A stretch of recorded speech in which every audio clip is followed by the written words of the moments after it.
This is probably the most realistic open source AI image generation model I have seen so far. It is great for generating all sorts of images, but it is best known for generating high quality cinematic images that look so real to the point where you could struggle to figure out if it's AI or a real photo. Keep watching until the end because I'll show you step by step how to install and use this model on as low as 6GB of VRAM, so anyone with an RTX 2060 GPU or older can still use this model. The model I'm talking about is called Flux Krea Dev, and these are just a couple of images I generated using it. So the first link in the description will bring you to the Flux Krea Dev page on the Comfy UI website, and if we scroll down a bit, over here we can see all the steps we need to take in order to install and run this model on our computers. So first of all, let's go ahead and download the model. Over here we have two different versions. First of all, we have the FP8 scaled version, which you are going to need at least 12GB of VRAM to run it, and we also have the full version, which you are going to need a lot more VRAM to run it.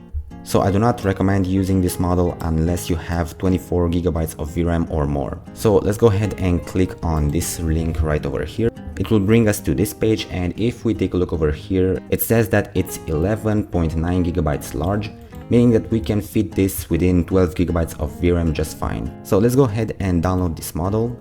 Go to your Comfy UI folder, models, and save it in the diffusion models folder. I have already downloaded it, so I don't need to do that again. After that, we're gonna need to download the text encoders, and we have to download two of these files. First of all, let's go ahead and download the clip.i safe tensor file, and once again going into your Comfy UI folder, models, and save it in the clip folder. And once again, if you have more than 32GB of VRAM, then you can go ahead and download the full FP16 version, but because we have less than that, we're gonna download the FP8 version. So once again, go into your Comfy UI folder, models, and save it again in the clip folder. And then we also have to download the VAE, but you notice that if we click on this link over here, it says that you need to log in on the Black Forest Labs website in order to be able to download the VAE. But don't worry, because a couple of weeks ago I released a video on how to install Flux Context, and that model is using the exact same VAE. So we can go to the Comfy UI Flux Context Dev webpage, and if we scroll down a bit, we can see the same VAE over here. Just go ahead and click on it, then click on download, Comfy UI, models, and over here we have the VAE folder. Just go ahead and save it here. And after you downloaded all the files, we can go ahead and open Comfy UI. So we are here in Comfy UI. The first thing you need to do is go ahead and open the manager and update all. After that, we can go ahead and open the workflow. And to do that, all we have to do is go back to the Comfy UI page, and we can see this image over here. Click and drag the image into your Comfy UI. And as you can see, it loaded the workflow. So if you downloaded all of the models, then we can go ahead and select them. So first of all, we have the load diffusion model node. You have to go ahead and select the Flux Krea Dev FP8 scaled file, or if you downloaded the FP16 file, then go ahead and select it. Next up, over here we can see the dual clip loader. First of all, we have to select the clip1.safetensor file, and after that we are going to select the FP8 file over here, so it's this one. And lastly, we need to select the VAE, so just go ahead and select the one that you have just downloaded. And that's it. Now we can go ahead and generate images. So as I mentioned previously, this model requires at least 12GB of VRAM to run, but don't worry, because we can also use the distilled GGUF models, which can run on as low as 5GB of VRAM. So over here we have the quantized models ranging from Q2 all the way up to Q8, and if we take a look at this, the Q2_K model requires only 4GB of VRAM to run. I'm not entirely sure if this can actually run on as low as 4GB of VRAM, but you can go ahead and test that if you want. But it is sure to run on a graphics card which has like 6GB of VRAM. So if we take a look at the file sizes over here, this is more or less directly proportional to how much VRAM you need to run these models. So for example, if we look at the Q6_K file over here, as you can see, it is 9.85GB large, which means that we can run this model on a GPU which has at least 10GB of VRAM. Make sure that the file fits into the graphics card memory. So just to test this out, we're going to download the Q8 file and also the Q2 file and compare them to each other. So just go ahead and click on this little download button over here, open the Comfy UI folder, models, and save it in the diffusion models folder. And let's also download the Q2 version. And in the meantime, let's go ahead and test the Flux Krea Dev FP8 scale model. So we are going to leave the exact same prompt, and if we take a look over here, first of all, we can modify the size. Right now it is a 1024 by 1024 image, meaning that it's going to be a square, but we can also adjust it to something else. So let's go for a 16:9 aspect ratio, and we can do that by adjusting the width to 1280 by 720. And if we take a look over here, we have the case sampler. So first of all, let's take a look at the seed. This is a randomized seed, meaning that every time you hit the Q prompt button, you are going to generate a different image. Because if you, for example, set the seed to fixed and you don't modify any other detail in the workflow, then you are going to get the exact same image. So let's leave this one on randomize. Over here we have the amount of steps. It seems that the 20 steps is the sweet spot, but you can also test it out with fewer steps or more steps, depending on the type of image that you want to generate. Usually fewer steps will lead to slightly worse quality, and adding a few more steps might increase the image quality, but at some point you are probably going to see diminishing returns. So let's just go ahead and leave it on 20. And also keep in mind that the more steps that you have, the longer it will take for the image to generate. And let's go ahead and leave everything else the same. So after that, all you have to do is go ahead and click on Q prompt.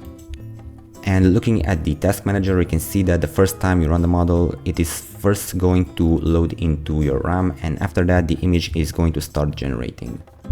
And as you can see, the image is starting to generate. Down here we can see a little preview, and on 16GB of VRAM we are getting a 2.33 seconds per iteration, which is really fast. I'm honestly surprised by how fast the FP8 model is, because in my last video I covered how to run Quen image, and that one was taking about 5 seconds per iteration, I believe, to generate the image, which was pretty slow. And our image is done, and if we take a look at it, as you can see, it looks great, very realistic. Even the skin looks slightly better than the usual Flux Dev model. Next up, let's go ahead and use a different prompt, and this time we want to see a black and white portrait photograph featuring a young female artist. You can pause the video and read the whole prompt if you want. And this time let's go ahead and see how adjusting the size will affect the generation speed. So let's go ahead and do a full 1080p image. So as you can see, we bumped up the resolution quite a bit. We're gonna leave everything else the same, and let's hit Q prompt. And this time, because we increased the resolution, we can see that our generation speed is a bit slower, at almost half the speed, running at about 5.28 seconds per iteration, but that's still pretty decent. And here is the result. As you can see, it looks really good. And as I mentioned before, Flux Krea Dev's strong point is the realism, and as you can see, this image looks very photorealistic. If you just showed me this, I probably wouldn't figure out that it's generated by AI, and I probably just mistake it for a real picture. Now, even though this model is really meant for realism, you can also get some pretty good results when prompting for illustrations or more artistic images, and as you can see, it's also really good with text. And if we take a closer look at this image, as you can see, most of the hands in the blurry background have 5 fingers, which is some pretty nice attention to details. Next up, let's go ahead and try another artistic prompt. This one is supposed to give us an image of a woman drawn out with water paint and pencil. And this is the result. As you can see, it looks beautiful. So Flux Krea Dev isn't only good at generating hyper-realistic images, it's also pretty good at generating artistic images. Alright, next up, let's try to generate an image of a vintage Halloween poster to see how good it is at generating graphic design. And this is the result. It looks pretty nice. As you can see, the bats look pretty good, aside from this one over here and these over here. But aside from that, the text is accurate and the overall design of the poster is nice. Alright, next up, I asked ChatGPT to give me a nice quote, and we got this one. "Do not wait until the conditions are perfect to begin. Beginning makes the conditions perfect," by Ellen Cohen. And we are going to ask the model to generate a vintage blue and white poster on a brick wall with the text that I have just read, written with bold black font. So let's see how good the model is at generating long strings of text. And as you can see, it didn't really do a great job. That poster says, "Do not wait until the conditions imperfect, the conditions perfect, Alan Cohen." So it did not get the whole text right. But next up, let's go ahead and try another graphic design. And this one is for a vibrant 2D t-shirt design. And this is the result. As you can see, we have a t-shirt with a vibrant design on it. And if we take a closer look at the text, it got most of it right, but we have some broken words down here. And once again, it's not really that good at generating long text. Next up, let's go ahead and generate a very realistic casual selfie of a young woman taken with an old iPhone. The photo is slightly grainy and low resolution with natural indoor lighting. The background is a simple bedroom wall. The framing is imperfect like a real amateur selfie. To see how well this model can generate real low quality looking images. And for this one, let's go ahead and give it a portrait mode aspect ratio. So let's set the width to 720 by 1280. And let's click on Q prompt. And this is the result. As you can see, the image looks very real. It's low quality, grainy, exactly as we specified it. And if you don't notice the camera alignment mistake over here, you can really mistake this photo for a real selfie. Next up, I want to try a little trick. So as you can see, I added this line over here saying image underscore for random numbers.jpg, which is the standard naming format for old iPhone pictures. And let's see if this one will make our image look even more real. And this is the result. As you can see, it looks very real. It really does look like a 10-year-old image taken on an old iPhone. Aside from the bad camera setup and a bit of a washed up logo on the back of the phone, the overall image looks very real. Honestly, you can probably fool a lot of people with an image like this. So if you go to the other link in the description, it will bring you to this Hugging Face page, and over here we have the necessary workflows.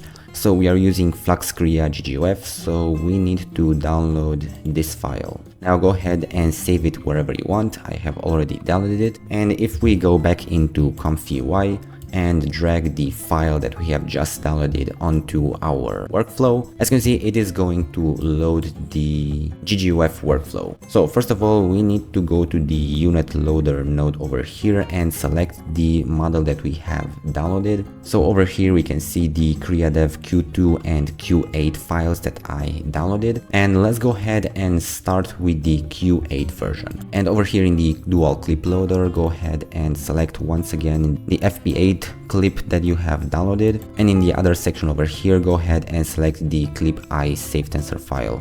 And for this one, let's go ahead and generate another realistic image of a girl. And if we look at this node over here, this is going to determine our size. So for the first test, let's go ahead and change it to a 1024 by 1024 image. And let's leave every other setting on default. And here is the result. As you can see, it looks really nice, really realistic. And now let's go ahead and try the Q2 model. Keep in mind that you can run this one on as low as 6 GB of VRAM. And I'm gonna leave every other setting, including the prompt, exactly the same. And let's go ahead and click on Q prompt.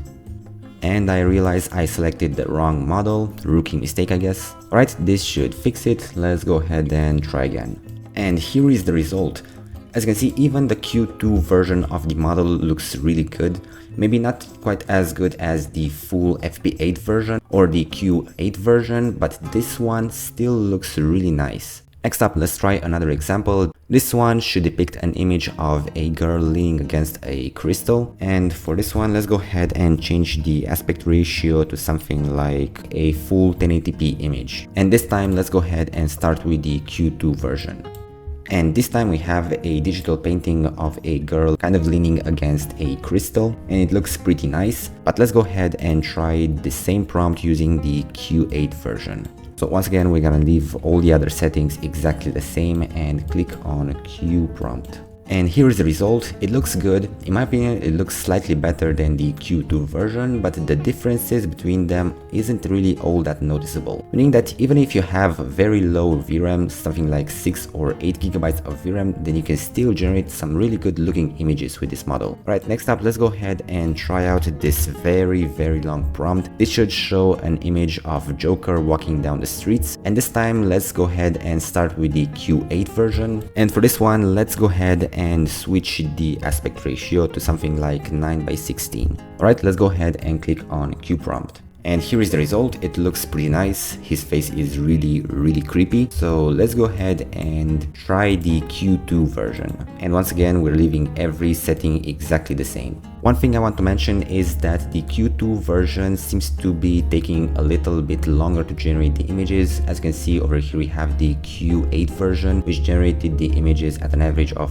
5.75 seconds per iteration. And the Q2 version is generating the images at about 6.33 seconds per iteration. And this has been a reoccurring event throughout the previous tests, so keep that in mind. And here is the result. Once again, it looks really good. One thing that you may notice is that the Q2 version is generating slightly grainier images, and the images may appear to be of lower quality, but don't worry, because you can upscale these images and have them look just as good as the full version. And if you want to upscale your images using Flux, then you can go ahead and check out this tutorial I made on how to upscale images using Flux for free inside of ComfyUI. But this is it for this video. I hope you found this video helpful. Please let me know what you think about this model in the comments, and see you in the next one.